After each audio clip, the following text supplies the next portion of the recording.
Vous recherchez une école de référence pour une double formation universitaire et professionnelle de qualité? Voici l'opportunité à ne pas rater. L'École supérieure d'administration, d'économie, de journalisme et des métiers de l'audiovisuel ESAE vous offre des programmes d'enseignement en licence et en master orientés vers l'emploi qui font d'elle une référence à travers les filières de l'administration générale et territoriale, l'administration du travail et de la sécurité sociale, droit, diplomatie et relations internationales, administration hospitalière, universitaire et intendance, journalisme et métiers de l'audiovisuel et toutes les filières des sciences de gestion. Une seule adresse, www.esae.bj. Rendez-vous dès maintenant sur nos campus ESAE Bedjromende au numéro 90 93 65 21 ou au numéro 98 98 14 00. Paracourt sur le numéro 52 46 12 12. Aboumé-Calavi au numéro 52 88 44 44. Akpata au numéro 52 88 33 33. ESAE, l'excellence a un nom.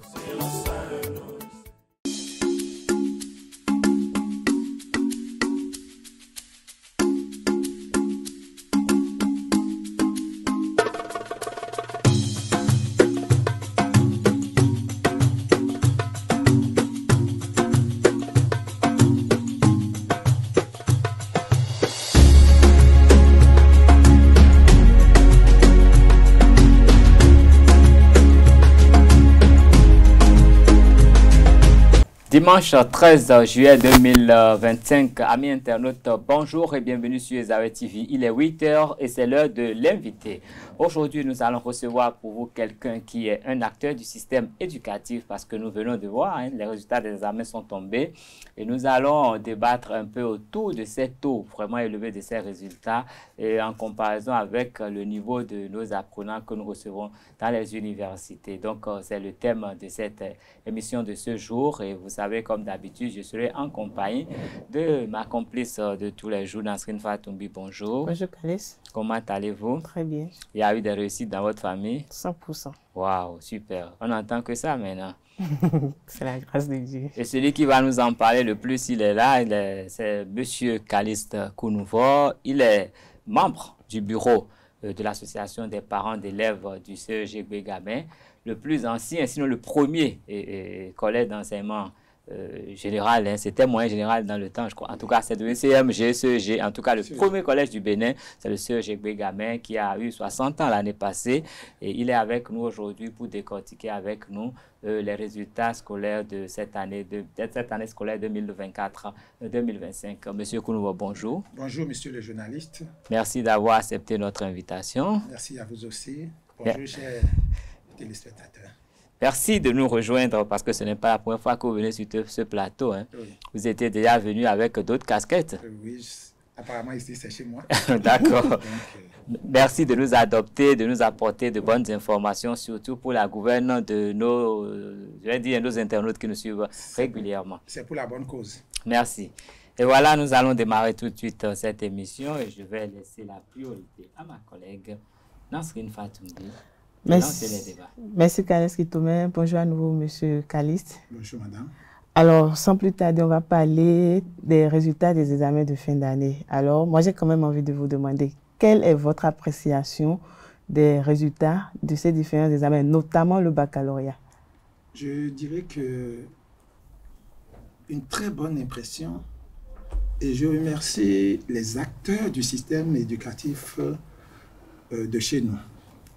Parce que, étant dans le système en tant que parent, je suis le président par intérim de l'association des parents d'élèves du CEG Bégamin. Et donc, pendant cette année, j'ai participé aux activités, à l'élaboration des plans, le conseil intérieur, le conseil d'administration. Et ça m'a permis de comprendre comment ça s'est passé quand on ne vienne à ce résultat-là. Donc, je suis très heureux et je pense que ce résultat est le fruit de bon fonctionnement, d'un bon programme, d'un objectif bien fixé qui est abouti à ce résultat-là.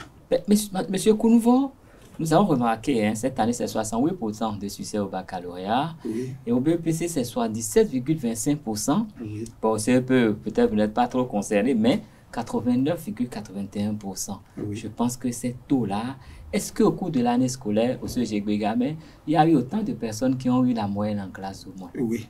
Et je peux vous dire que Mais par rapport aux est-ce qu'on peut avoir promotions, le taux de Agbégame? C'est quoi le taux au baccalauréat, par exemple? et à Gbegame, cette année, nous n'avons pas, je sais pas encore les taux réellement, mais je peux vous dire que 2023-2024, nous avons eu 80% au bac. Au Séjégbégame. Au Séjégbégame. Très bien. Toutes séries confondues. Toutes ces confondues. En 2020, L'année d'avant, 2023. 23, on a eu 70%. Ah ouais, c'est Oui. une nette progression. Hein? Et donc, ça fait que, j'ai dit, c'est le fruit d'un travail acharné qui apporte tous ces résultats. Est-ce qu'il y a au moins 50% des élèves qui avaient la moyenne en classe pour qu'il y ait 70 qui réussissent au bac? Et je vous donne un exemple. Quand vous prenez la promotion 6e, Oui. 6e, de 6e en 5e, nous avons eu 83% de réussite. De réussite. Donc, vous voyez un peu, de 5e en 4e, Quatrième, oui. de 4e, nous avons eu 80%. Waouh. Et donc, quand vous voyez le travail, ça dit, on part d'abord, si nous partons de l'organisation, vous verrez que de façon tacite, nous ne pouvons qu'avoir ces résultats. Mais M. Kounouvo, mis à part l'organisation, est-ce que c'est les réformes mises en place par l'exécutif qui ont permis d'avoir ces forts taux de résultats? Oui, je dirais complètement oui, parce qu'il faut partir du fait qu'il n'y a plus de grève dans le système aujourd'hui, dans le système éducatif Donc, aujourd'hui. entre-temps, c'est à cause des grèves, nous observons ces taux? Oui, parce que les grèves empêchaient le bon déroulement du système pédagogique, de ce qu'ils appellent la pédagogie. Et la pédagogie a des règles. Et ça se jette dans un temps donné. Si vous devez le faire en un temps donné, que ça se rétrécissait, les résultats ne sont pas au rendez-vous. Donc, cette fois-ci, nous pouvons dire que l'État a bien vu de tout faire Pour encadrer les grèves. Et là, nous lui disons sincèrement merci. Mais l'État a fait d'autres choses. Lesquelles? Les accompagnements. Et je vais vous dire un truc. Je suis président par intérim depuis près de 4 ans. Et nous avons vu qu'ils ont mis le ministère des enseignements secondaires, secondaires formation technique et professionnelle. le ministère des Affaires sociales, Oui. les projets comme les projets Suède, Cyprès, CBC, ont mis des systèmes en place. Suède, par exemple, accompagne les filles démunies pour maintenir ces filles-là à l'école. Okay. Et Suède leur donne le petit déjeuner, paye la scolarité et un accompagnement santé. Et donc, ceux qui sont brillants, ceux qui veulent vraiment aller à l'école, quand ils ont le petit déjeuner, ils ont à manger à midi, et puis on leur donne l'argent directement sur leur SCATIM Momo détenu soit par le parent, soit par le tuteur. Et il y a des contrôleurs qui viennent contrôler si l'exécution est là. Ça permet directement à ces filles-là de rester en classe. Et je ne suis pas surpris quand on me dit que cette année au PPC, il y a eu plus de filles réussies que de garçons. J'ai dit, mais c'est normal. C'est normal parce que les filles ont été accompagnées. Il y a eu, par exemple... Donc, du côté des hommes, il n'y a pas eu d'accompagnement. Il y a eu d'accompagnement. Il y a eu, par exemple, le projet Respect. Le projet Respect, c'est met en place des comités de veille dans chaque collège contre les abus, les ségrégations et tout ça. Et donc, quand vous êtes un élève et que vous avez un problème, vous savez chez qui aller se plaindre. Il y a des collègues élèves, des camarades élèves qui sont responsables de vous recevoir vos plaintes et de le diriger vers l'extérieur. Les pères éducateurs, je crois que c'est un vocable. Vous pouvez aller vous plaindre chez le bureau APE, oui. Vous pouvez aller vous plaindre chez les surveillants ou la directrice, chez les cantiniers, ou même si vous vous plaignez à la maison, les parents peuvent aller directement au commissariat. Et les parents sont déjà informés à l'Assemblée générale que c'est comme ça. Les professeurs sont informés que s'ils menacent une fille ou un garçon, s'ils font la cour, ils tentent d'abuser d'une personne, ils vont se retrouver devant le tribunal. Donc, ça a mené un renouveau dans le système. Donc, c'est pourquoi je dis que il y a la volonté, le cadre est défini, on ne peut qu'avoir des résultats. Et je pense que, humblement, je pense que nous irons de progression en progression. Parce que depuis quelques années, on voit l'implication réelle des acteurs. Je salue la mémoire de l'ancien ministre des Enseignements, Tchabi Kwaro. L'année dernière, il était 2 fois au collège Serge Gbegame. Au lancement, il était venu, pratiquement dès la rentrée. Au démarrage des TD, il était là. Je salue aussi la collaboration de la mairie de Cotonou, des élus locaux, qui aident à faire des TD. Donc, l'enfant mène, s'il suit la pédagogie normale définie par le collège, et que ça a des lacunes, il y a ces systèmes-là qui viennent renforcer sa capacité. Et donc, je pense que nous sommes dans un système où on est en train de comprendre, ce n'est pas encore réussi complètement, mais on est en train de cerner les contours pour de bons résultats. Et je pense que les gens doivent être surpris parce que, vous savez, avant, on était dans les 20%, les 40%, les 50%. Si on a 50%, on bénit Dieu. En tout cas, de mon temps, je n'ai jamais entendu 50%, et donc, même pas 40%. Aujourd'hui, nous-mêmes, là, nous sommes dans le système, nous les accompagnons parce qu'aujourd'hui, l'APE, ce n'est plus l'APE militaire d'avant.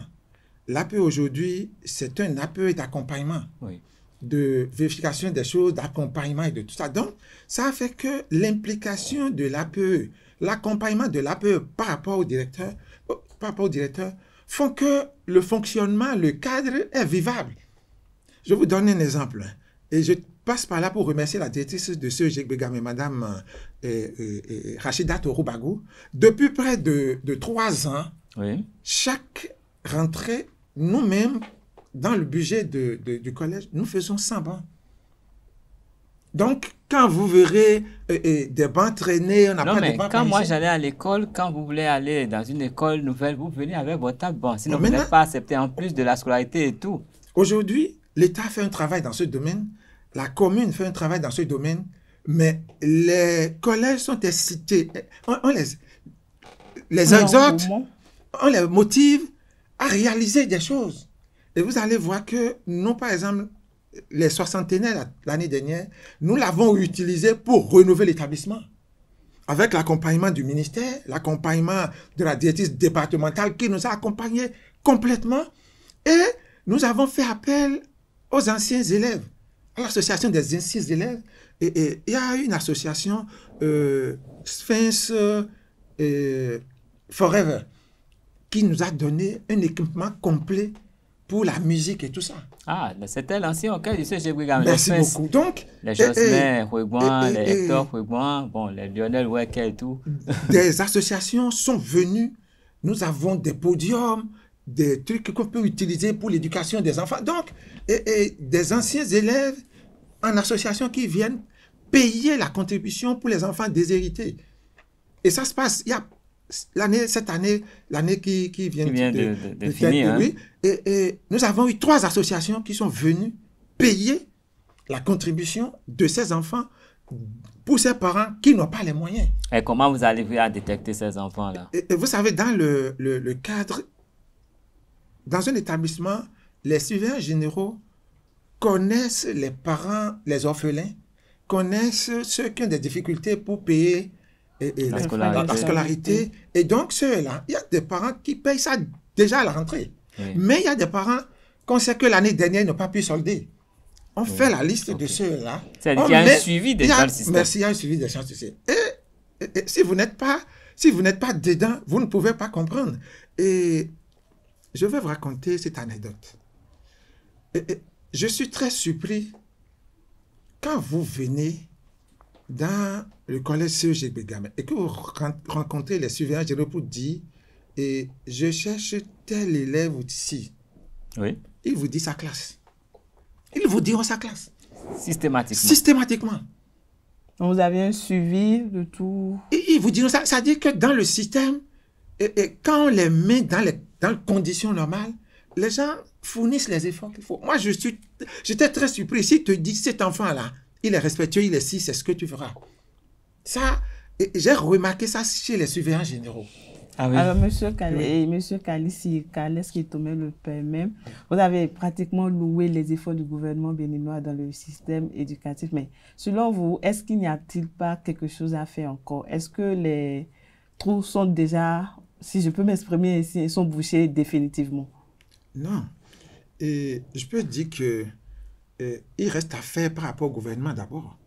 Par rapport au ministère des Enseignements, il reste à faire. Maintenant, vous savez que l'éducation, c'est parents et enseignants. Oui. C'est parents, collège, école. Il reste à éduquer les parents. Et c'est ce que nous-mêmes nous faisons. En quoi faisons? En demandant aux parents de faire le suivi de leurs enfants. Vous savez, un enfant de la classe de 6e, il est entre 9 ans et 10 ans. Oui. Et 9 ans, 10 ans, il faut qu'on le réveille tôt à la maison. S'il a quoi à 7 heures. Oui. Et qu'on le prépare à aller au collège. S'il faut l'aider à venir, il faut l'aider. Oui. Et si un parent est défaillant dans ce système, l'enfant est complètement défaillant au collège. C'est pourquoi nous devons demander aux parents de faire le suivi des enfants. On remarque qu'il y a encore des retards.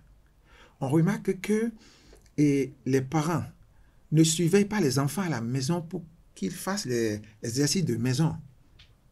Les recherches, nous remarquons que ce problème-là existe. Et donc, c'est pourquoi je dis qu'il y a beaucoup de projets pour les collèges, pour les enseignants, le suivi pour eux, mais l'État aussi doit trouver des mécanismes. Nous-mêmes, les responsables, responsables des parents, puisque l'APE, c'est l'association des parents d'élèves, oui. Nous devons nous efforcer à éduquer, à accompagner nos pères, à faire ces devoirs-là, le devoir d'accompagnement vers ces parents-là. Donc, je peux vous dire qu'il reste à faire par rapport à l'éducation des parents pour accompagner. Il reste à faire en matière de réalisation, parce que je ne dévoile pas de secret en disant, par exemple, qu'au CEG Brigame, nous avons 7 classes volantes. Et donc, ces classes volantes-là, on doit attendre les autres finissent. Donc, ils ont un emploi du temps vraiment dans de si. Merci beaucoup. Donc, et ça doit être respecté. Vous voyez un peu. Donc, nous faisons appel aux partenaires.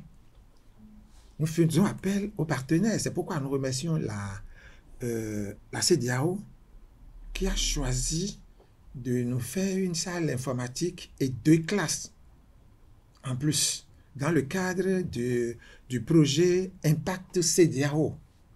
Et donc, notre collège a bénéficié de ça. Donc, les collèges sont tournés aussi vers des partenaires, ceux qui peuvent nous aider. C'est pourquoi nous, on a compris. On s'est tourné vers les anciens élèves qui sont dans des banques, dans des structures.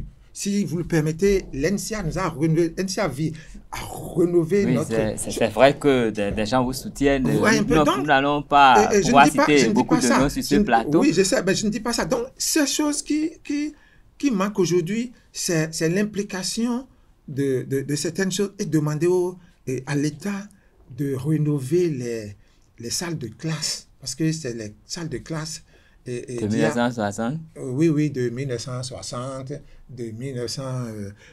en tout cas, qui avait déjà fait cela. Et l'objectif... Mais je pense que la plupart des directeurs ont été coachés dans ce sens-là par rapport aux rénovations des salles de classe.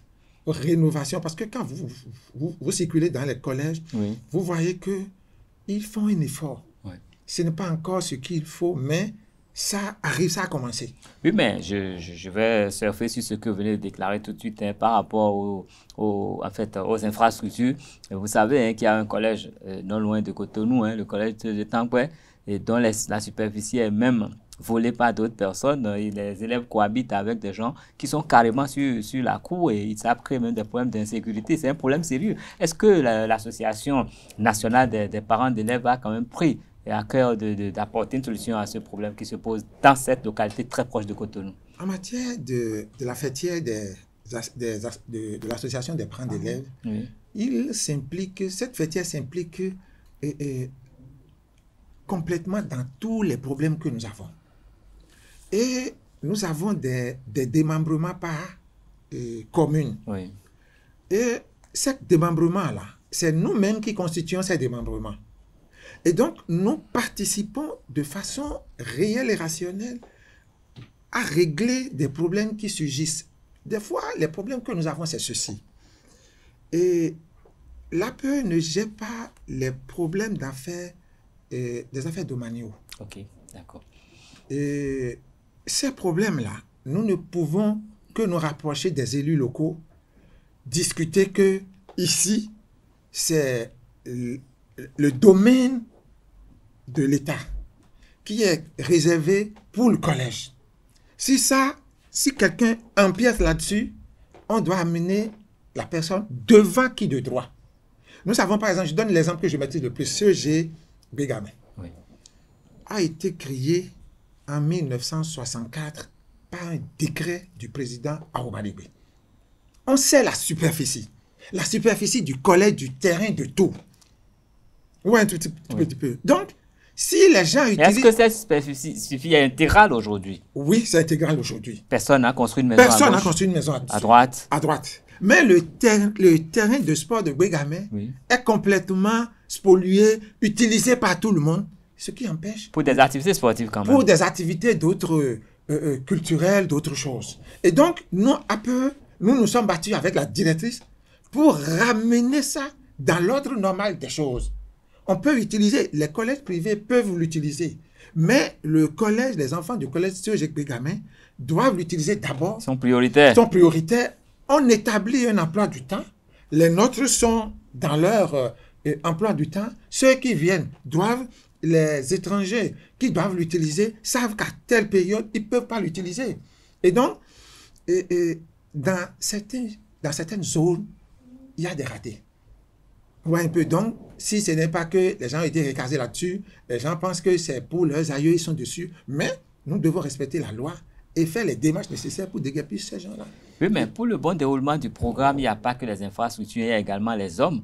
Est-ce qu'aujourd'hui, nous avons la garantie que dans les collèges publics, il y a tous les professeurs qu'il faut pour tous les cours et que les enfants arrivent vraiment le programme est vraiment exécuté comme il se doit? Ça, c'est... Partant de l'exemple de CEG Gbegame. Oui, partant de l'exemple de CEG Gbegame. On a tous les professeurs de mathématiques qu'il faut, d'anglais qu'il faut, de philosophie et tout. C'est une grâce. Ah oui? C'est une grâce parce que tous les collèges n'ont pas les professeurs de mathématiques, de français, de ci, de ça qu'il faut, non. Mais nous, on a plus ou moins ce qu'il faut. Nous, on a plus ou moins ce qu'il faut. Et plus ou moins, ça veut dire qu'il y a quand même des choses qui manquent. Parce que vous savez, quand vous avez des problèmes, vous remontez le problème à l'autorité. Ok. Et vous faites le suivi. Nous, on a eu un problème de professeur de mathématiques. Nous avons écrit, nous avons rencontré la directrice départementale, mais ça a été réglé. Et donc, c'est pourquoi je dis que ce n'est pas encore... Le problème là existe. Le problème du personnel existe. Dieu merci que nous avons les aspirants. Vous savez que le CEG Gbegame... Il faut les bénir. Ah oui, il faut les remercier. Oui. Ils font un travail impeccable. C'est vrai qu'ils sont accompagnés, mais ils font un travail très bien. Sans les aspirants, le CEG Gbegame ne peut pas fonctionner. Ils sont plus que tous les autres professeurs. Nous n'avons que fonctionnaires d'État, on a pratiquement 3 ou 4. On a les contractuels de l'État, et après, on a le grand nombre, c'est les aspirants. Mais ils n'ont pas démérité. La preuve, au littoral, nous sommes pratiquement toujours les premiers ou les deuxièmes. On vacille toujours dedans, mais nous savons le nombre de candidats que nous présentons. Donc, et le problème des professeurs, le problème là existe. Et nous demandons que l'État nous aide toujours. Et on trouve toujours des solutions. Nous, par exemple, à la rentrée passée, on avait eu des problèmes de professeurs. Il manquait 2 professeurs. Et ça a été réglé. Non, mais il manquait 2 professeurs. Est-ce qu'on peut avoir une idée de l'effectif total des professeurs dont le CEG Gbegame a besoin pour fonctionner normalement? Pour fonctionner normalement, nous avons vraiment besoin, nous avons là actuellement, entre 83 comme ça. 83 enseignants. 83 enseignants. 83, 84 On ne parle pas de l'administration, des censeurs, non, on parle pas des surveillants et les tout. professeurs qui enseignent, oui. C'est ça. Okay. Oui, un tout petit peu. Donc, mais vous savez aussi que les professeurs aussi avec l'administration, ils savent et compléter aussi les choses. C'est pas si c'est seulement chez nous. Et les professeurs, les douaniers, quand il y a des situations données, eux, ils essaient de combler. Vous voyez un peu. Par exemple, quand à la rentrée, nous avons besoin des professeurs de mathématiques pour garder les enfants de la classe de 6e. Oui. C'est les professeurs de mathématiques, les douaniers qui sont en terminale et tout ça, qui ont assuré, je dirais entre griffes, l'intérim. Vous voyez un peu, avant qu'on ne nous envoie les choses-là. Mais j'ai remarqué que, parce que nous on suivait ces gens-là, nous remarquons que les élèves, la promotion 6e, la promotion 5e, ils ont aujourd'hui la matière en ils ont de la compétence. De la ressource, ils sont bons. Oui, ils sont bons. Ils sont bons parce que c'est des professeurs compétents. Ils ont une base solide. Ils ont une base solide. Vous voyez un peu, ils ont une base solide. Moi, j'ai un enfant en classe de 5e qui se vante à la maison pour dire, papa, j'ai un professeur de terminale qui me garde en mathématiques, en SVT. C'est les meilleurs professeurs de CEGEC Bengamin qui me gardent en SVT et en mathématiques. J'ai l'obligation de travailler. Ah oui. Donc, c'est pourquoi je dis, le système tel qu'il est conçu, si un directeur ne veut pas travailler, ça c'est autre chose. S'il y a des guéguerres entre les APE, donc c'est eux. Mais monsieur Kouloubo, vous vantez tellement les qualités du système que moi je suis inquiet parce que nous recevons des gens à l'université, hein, qui viennent et je vous jure, hein, ils vont vous écrire des phrases et vous-même, vous allez vous demander s'ils ont fait l'école primaire. Nous pouvons jeter un regard rétrospectif sur les taux d'admissibilité aux différents examens. Je peux dire au baccalauréat, hein, en 2021, nous avons eu 64,42%. En 2022, 42,77%. En 2023, 63,8%. En 2024, 56,93%. Et en 2025, 68%. Mais je prends 73, juste... 73, bon, d'accord, pardon. Vous voyez un peu les taux? Oui. Je prends seulement de 2021 à 2025. Oui. Et on a reçu des étudiants, hein, de 2021 à 2025. Mais on peut les mettre à l'épreuve. Hein, ils vont nous faire des rédactions. On verra que vraiment, avant d'avoir le bac, ça voulait dire quelque chose.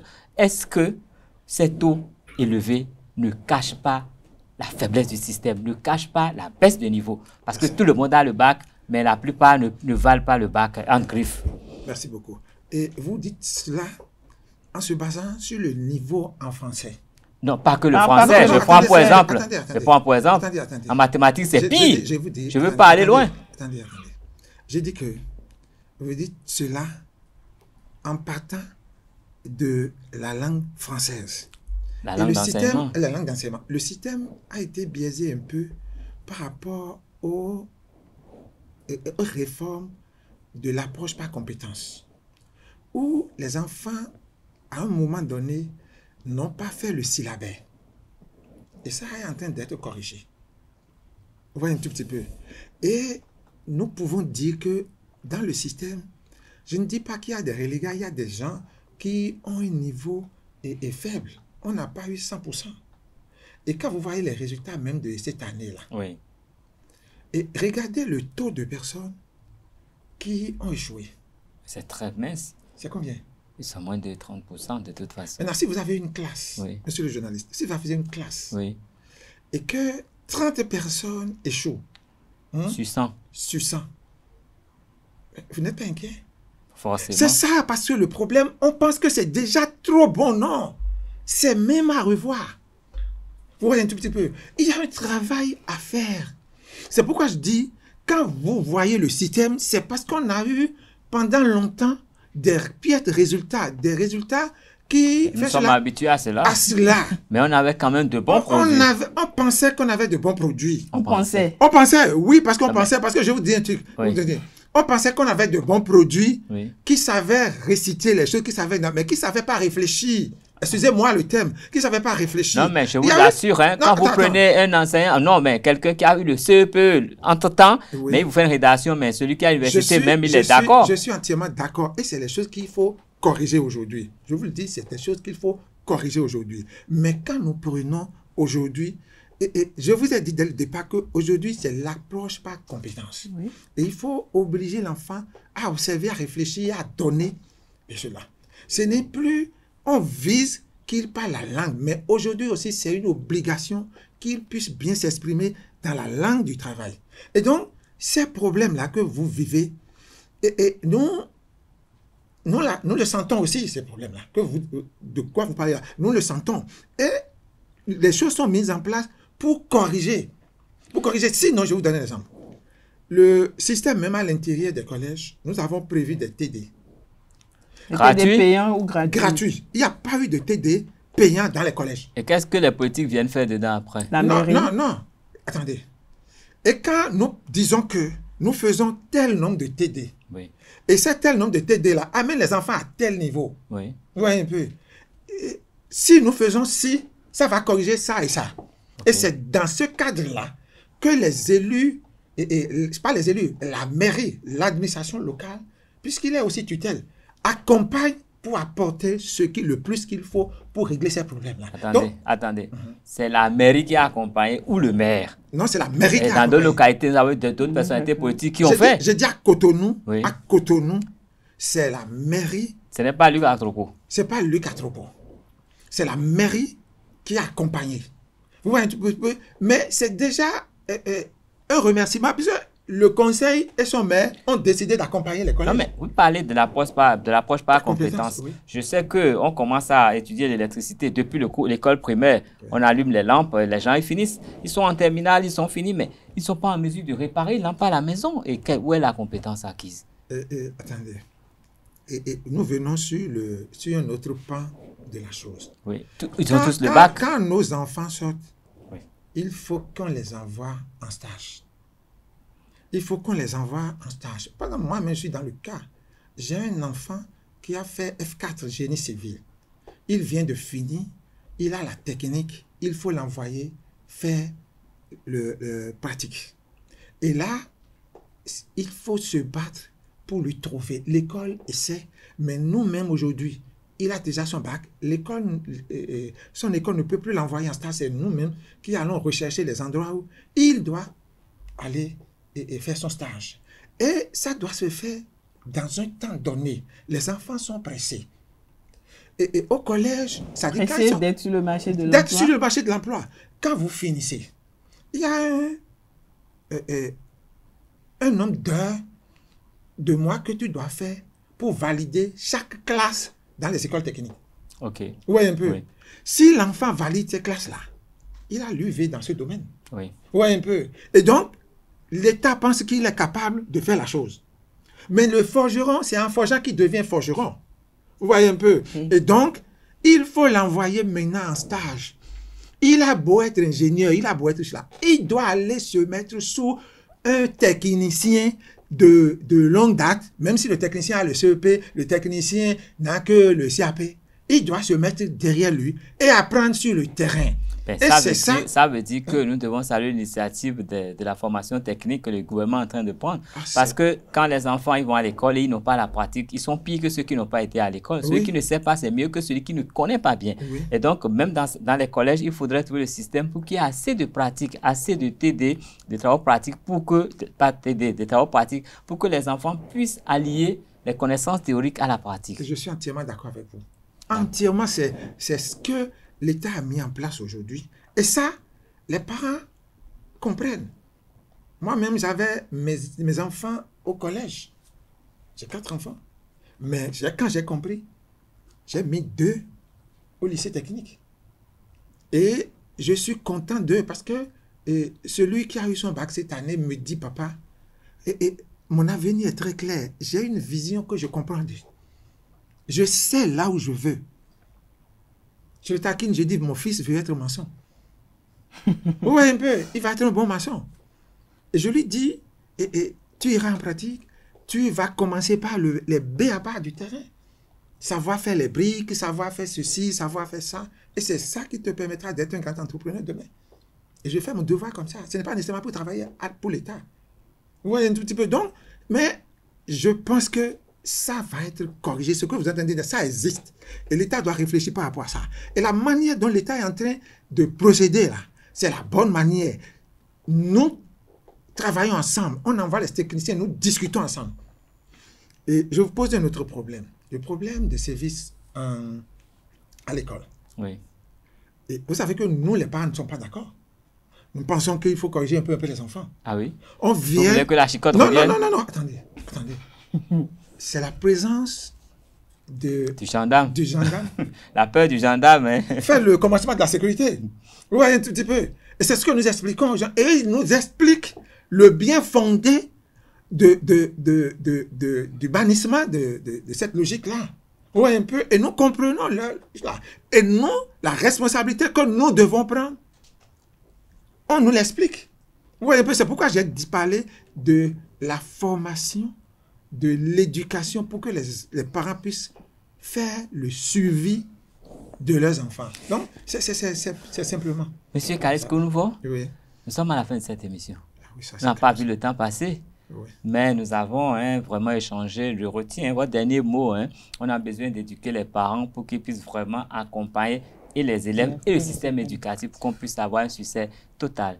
Vous êtes venu aujourd'hui et vous avez vanté en griffe les qualités du fonctionnement de l'école béninoise aujourd'hui, cette synergie entre le ministère, les établissements, le personnel enseignant, l'administration, les parents d'élèves et les cantiniers. Oui. Cette synergie, cette bonne corrélation qui fait que presque tout se met en place pour que les enfants puissent, rester à l'école, dans le système éducatif, qu'ils soient garçons ou filles, et 2, pour qu'ils puissent avoir les compétences et que les résultats soient bons en fin d'année pour qu'ils soient utiles pour la nation. Vous avez salué tout ce que le ministre de l'enseignement secondaire a fait pour accompagner le CEGB spécialement, et c'est pareil pour tous les collèges du Bénin. Vous avez salué l'initiative des anciens élèves qui ont accompagné tout ce qui a été fait. Vous avez salué l'engagement des enseignants qui se sont lancés le défi de faire de cette année une réussite. Et vous avez salué le fait qu'il y ait moins de grèves dans l'enseignement supérieur, dans l'enseignement au Bénin, ce qui permet quand même aux enfants d'être concentrés, que le programme soit exécuté presque totalement à la perfection. Et donc, vous retenez que l'organisation aujourd'hui de l'école béninoise, elle est bonne, mais nous avons le devoir de l'améliorer et de l'accompagner sur le plan structurel afin que notre école puisse être une école de rêve et qui permet de former des gens, en fait, à la sortie de cette école, que les gens soient utilisables, capables de servir la nation, même s'ils ne sont pas fonctionnaires de l'État, et que cela puisse donner la chance à notre pays d'avancer un peu plus. C'est en ces mots que je résume vos propos ce matin. Je ne sais pas si je vous ai trahi ou pas. Non, pas du tout. Très bien. Merci, M. Kounouvou. Je rappelle que vous êtes le président, pas intérim, de l'association des parents d'élèves du CEGB Gamay, le premier collège du Bénin. À ce jour, le premier collège du Bénin, qui a eu 60 ans l'année passée. Vous l'aviez fêté avec faste. Et merci d'être venu, merci d'avoir répondu à notre invitation. Je dis merci à l'ancienne Fatumbi qui m'a accompagné sur cette émission. Je dis merci à Chabel Canefort, à Ulrich Amegankoué, à Saliou, à Michel, à tous ceux qui sont là à la technique que nous ne voyons pas, mais grâce à qui cette émission a pu se réaliser. Je vous dis infiniment merci. Merci, un grand merci à vous qui nous avez suivis jusqu'à la fin. Vous êtes bénis. Passez un bon dimanche et à la prochaine.